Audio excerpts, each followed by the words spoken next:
मेरा नाम अंजलि है। मेरी उम्र 30 साल है। मैं एक गांव की रहने वाली हूँ। मेरा एक देवर था। मेरा देवर बहुत धार्मिक और पढ़ा लिखा और हसीन भी था। उसकी शादी हो गई। शादी की रात मेरी देवरानी गायब हो गई। हर जगह तलाश किया लेकिन कहीं नहीं मिली। उसके बाद मेरे देवर की 2 और शादियां हो गईं, लेकिन हर बार शादी की रात के वक्त देवरानी भाग जाती थी। सब परेशान थे। जब मेरे देवर की चौथी शादी की गई और कमरे में कैमरा लगवा दिया गया, आधी रात को सबने देखा कि हम गांव में रहते थे और हमारे गांव में कच्चे घर और ज़्यादातर गरीब लोग ही रहते थे। हमारे गांव में कुछ साल पहले एक अजीबोगरीब हरकत हुई थी जिसे आज तक कोई भूल नहीं सका। ये वाकया कोई नहीं भूल सकता। मेरा देवर मोहन बहुत धार्मिक था। मेरा देवर बहुत खूबसूरत और पढ़ा लिखा था। उसकी शादी वाली रात एक अजीबोगरीब हरकत हुई। देवर की शादी वाली रात कोई देवरानी को अगवा करके ले गया और उसके बाद देवरानी कहीं नहीं मिली। कोई नहीं जानता था कि देवरानी कहाँ गई और उसे कौन ले गया और कहाँ से ले गया। घर वालों ने और देवर ने रो रो कर सब्र कर लिया।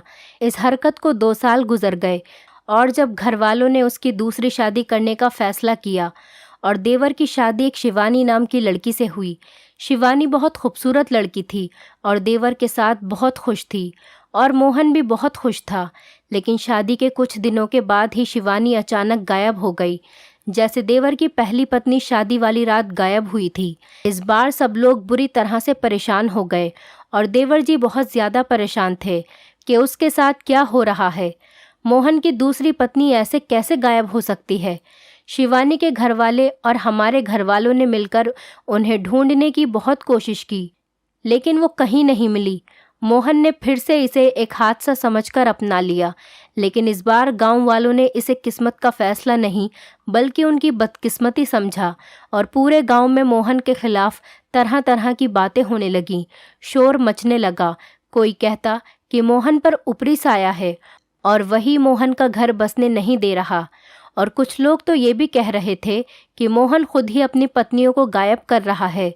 मोहन एक पढ़ा लिखा सीधा साधा लड़का था। उसके बारे में ऐसी बातें सोचने को दिल नहीं करता था, लेकिन सच क्या है ये किसी को नहीं पता था। दूसरी पत्नी के गायब हो जाने के बाद मोहन ने सब्र कर लिया।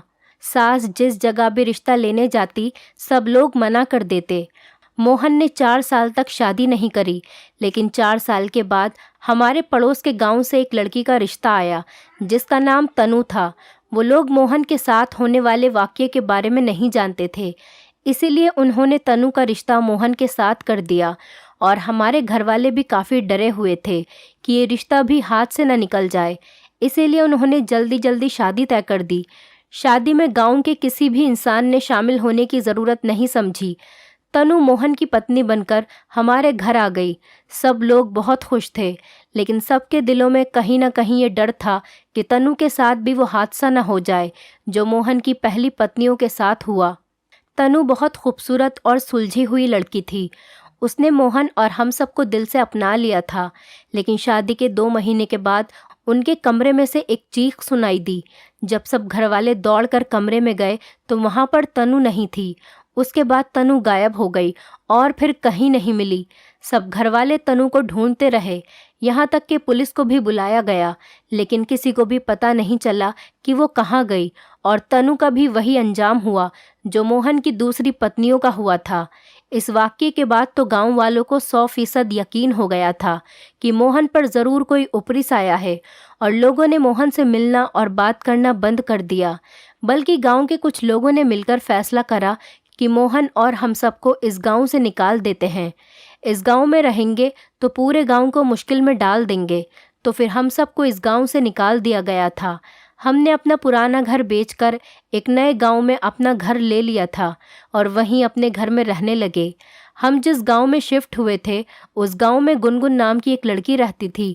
लड़की तो बिल्कुल कहा नहीं जा सकता था क्योंकि वो 35 साल की थी, लेकिन वो इतनी खूबसूरत थी कि 25 साल की ही लगती थी। खूबसूरत होने के साथ साथ इंटेलिजेंट भी थी। गुनगुन और मोहन की कहानी बिल्कुल एक जैसी थी। हम जिस गांव में रहते थे वहां गुनगुन पूरे गांव में बदनाम लड़की थी। गांव वालों ने गुनगुन के खिलाफ अजीबोगरीब बातें कर रखी थीं कि जैसे उसके ऊपर काला साया है, वगैरह वगैरह। लेकिन गुनगुन सादी और मासूम सी लड़की थी जो पूरे गांव में बदनाम हो गई। गुनगुन के साथ कुछ ऐसा हुआ था कि जब उसकी शादी हुई तो शादी के दूसरे दिन ही गुनगुन का पति एक्सीडेंट में मर गया। वो विधवा होकर अपने घर आ गई। इस वाक़ये के बाद लोगों ने उसे मशहूर कर दिया कि गुनगुन मनहूस है और उसकी मनहूसियत की वजह से उसका पति इस दुनिया से चला गया। 1-2 महीने ये बातें करने के बाद उनके बारे में ये बातें गांव वालों ने करनी बंद कर दी थीं। इसके बाद गुनगुन के घर वालों ने उसकी शादी एक बहुत अमीर घर के लड़के से कर दी। लेकिन किस्मत को शायद ये भी मंजूर नहीं था और उसका दूसरा पति दिमाग की नस फटने से मर गया। गुनगुन बेचारी एक बार फिर से विधवा होकर अपने घर आ गई। इस बार गांव वालों ने उसको माफ़ नहीं किया। लोगों ने उल्टी सीधी बातें बनानी शुरू कर दी और बेचारी गुनगुन के लिए ज़िंदगी मुश्किल कर दी। वो बहुत मॉडर्न और आज़ाद ख्याल की लड़की थी और इस सब को अपना कसूरवार नहीं समझती थी। उस बेचारी का कोई कसूर नहीं था। ज़िंदगी मौत तो भगवान के हाथ में होती है। उस वक्त तो कम से कम मैं गुनगुन के बारे में यही सोचती थी। इस वाक़ये को 5 साल गुजर गए। फिर बहुत दिनों तक उनके लिए कोई रिश्ता नहीं आया। फिर अचानक एक दूसरे गांव से उसके लिए एक रिश्ता आया और गुनगुन के घर वालों ने फ़ौरन हाँ कर दी कि गांव वालों की बातों की वजह से ये रिश्ता भी हाथ से न निकल जाए। और फिर एक बार से गुनगुन की शादी हो गई। ये उनकी तीसरी शादी थी। गुनगुन पूरे गांव में ज़्यादा मशहूर थी, इसलिए मुझे आए दिन गुनगुन के किस्से सुनने को मिलते रहते थे। जब भी गुनगुन के बारे में सोचती तो मुझे उससे हमदर्दी होती। ये जो कुछ भी हो रहा था इसमें गुनगुन का कोई कसूर नहीं था। शायद किस्मत में ही यही लिखा था। एक बार फिर वही हुआ जो होता आ रहा था। गुनगुन का तीसरा पति भी करंट लगने की वजह से मर गया और गुनगुन एक बार फिर से विधवा का दाग लेकर अपने मम्मी पापा के घर आ गई। इस हादसे के बाद गांव वाले गुनगुन से दूर रहने लगे। जहां भी गुनगुन को देखते गली बदल देते। यहाँ तक कि गुनगुन के अपने भाई बहन, अपने माँ बाप भी गुनगुन को मनहूस समझने लगे। जिस तरह सब गांव वालों को मोहन के बारे में ये लगता था कि वो खुद अपनी पत्नियों को गायब करता है, इसी तरह गुनगुन के बारे में भी सबको यही लगता था कि वो शायद अपने पतियों का कत्ल कर रही है। हमारे घर वाले जो कि उस गांव में नए थे, इसीलिए गुनगुन के बारे में ज़्यादा कुछ नहीं जानते थे। बस इतना जानते थे कि गुनगुन के 3 पतियों की डेथ हो गई है। हमें भी अपने देवर की शादी कहीं ना कहीं तो करनी ही थी। इसीलिए हमारे सास ससुर मोहन का रिश्ता लेकर उनके घर गए। उनके मम्मी पापा पहले से ही गुनगुन को लेकर बहुत परेशान थे कि कोई इससे शादी नहीं करता, तो इसीलिए वो मोहन का रिश्ता देखकर बहुत खुश हुए और उन्होंने हाँ कर दी। मोहन और गुनगुन की शादी तय हो गई। 3 दिन बाद दोनों की शादी हो गई। वो दोनों एक दूसरे की सच्चाई से वाकिफ नहीं थे, लेकिन गांव में सब लोग जानते थे, गुनगुन के बारे में भी और मोहन के बारे में भी। गांव वाले बहुत खुश थे कि वो दोनों एक दूसरे से शादी कर रहे हैं। गुनगुन के 3 पति मर चुके हैं और मोहन की 3 बीवियां भाग चुकी हैं और गांव वाले इस बात से खुश हैं कि ये लोग आपस में ही शादी कर रहे हैं। देखते हैं अब पहले कौन मरता है और फिर सारी सच्चाई खुद ही खुलकर आ जाएगी कि कसूरवार कौन है, मोहन या गुनगुन। अब पता चलेगा कि कौन कितना मनहूस है।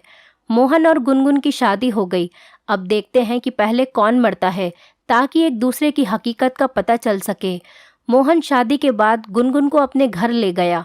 गुनगुन जाकर कमरे में बैठ गई और मोहन बाहर मेहमानों के पास चला गया। गुनगुन कमरे में जाकर बैठ गई और उनका इंतज़ार करने लगी। गुनगुन काफ़ी देर तक कमरे में अकेली बैठी मोहन का इंतज़ार करती रही, लेकिन मोहन अंदर नहीं गया। वो काम में व्यस्त था। 3 घंटे के बाद जब वो काम से फ्री होकर कमरे में गया, तब गुनगुन उसका इंतज़ार कर रही थी। कमरे में दाखिल होते ही मोहन को एक अजीब खुशबू का एहसास हुआ। हर तरफ से और कमरे को बड़ी खूबसूरती से सजाया गया था। सामने देखा तो बेड पर गुनगुन घूंघट लिए बैठी थी। मोहन मुस्कुराता हुआ आगे बढ़ा और गुनगुन के थोड़े से फासले से आकर बैठ गया। गुनगुन का हाथ पकड़कर प्यार से कहा, आई एम सॉरी गुनगुन, मुझे आने में थोड़ी देर हो गई। मैं ज़रा मेहमानों में व्यस्त हो गया था। गुनगुन ने शर्माते हुए नज़र झुका ली और हल्की आवाज़ में बोली कि चलो कोई बात नहीं, आप देर से ही सही, मगर कमरे में तो आए। गुनगुन की बात सुनकर मोहन मुस्कुराया और मुस्कुराते हुए बोला, कैसी हैं आप? गुनगुन ने मुस्कुराते हुए जवाब दिया, मैं ठीक हूँ, आप कैसे हो? मोहन ने मुस्कुराते हुए कहा कि मैं भी ठीक हूँ। और आपका कब तक घूंघट में रहने का इरादा है? क्या घूंघट नहीं उठाएंगी? गुनगुन ने मुस्कुराते हुए कहा कि मैं ऐसे घूंघट नहीं उठाऊंगी, पहले आप मुझे मुंह दिखाई का तोहफा दीजिए।